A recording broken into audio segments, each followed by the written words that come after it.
They told her room 313 didn't exist. Eleanor Price had been on the road for weeks, chasing the ghosts of architecture-crumbling mills, sunken churches, hotels whose hallways seemed to breathe.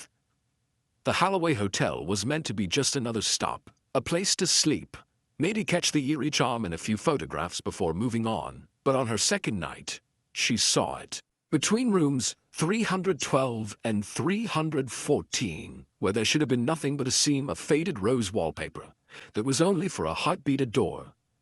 Dark wood, brass numbers, 313. When she blinked, it was gone. The concierge dismissed her with a nervous chuckle. We've never had a 313. Must have been tired eyes.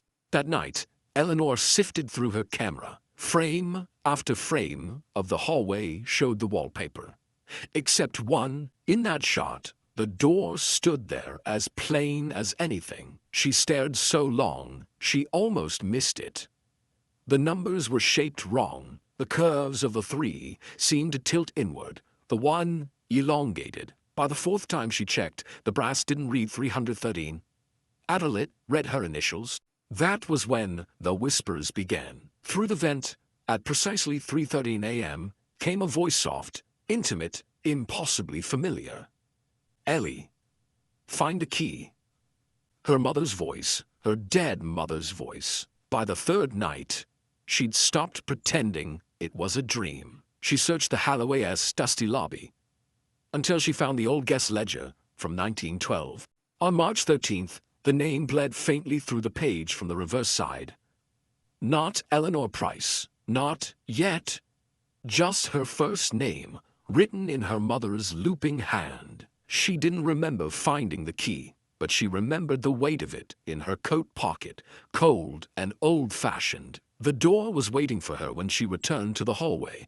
No hesitation this time. The lock turned with a sigh, and she stepped into gaslight. The room was narrow, lined with people frozen in silence. Each held a photograph of themselves faded, bent at the edge. At the far end, her mother smiled and held out a Polaroid. It was a picture of Eleanor in the hallway outside the door, camera in hand. When she reached for it, the world seemed to fold in on itself. Light bled. The gas lamps hissed, and suddenly, she wasn't holding the photograph. She was the photograph. She could feel herself pressed flat, her body reduced to an image, her skin now paper grain. She could still see the room, but only in a fixed frame, forever frozen in that final moment. The door closed, the wallpaper sealed over.